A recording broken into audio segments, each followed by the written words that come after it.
জল ভরা মেঘ ওই দু চোখে দেখতে আমি পেয়েছি, একলা মনে নির্জনেতে তোমার ছবি এঁকেছি।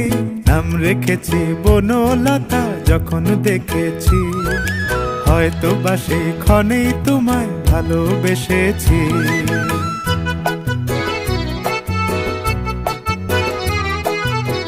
বনলতা কথা হয়ো না গো কুণ্ঠিতা, বনলতা কথা হয়ো না গো কুণ্ঠিতা। একটি কথাই শুনবো বলে তাই তো কাছে এসেছি, বলবে কি গো আমিও তো তোমায় ভালোবেসেছি। একটি কথাই শুনবো বলে তাই তো কাছে এসেছি,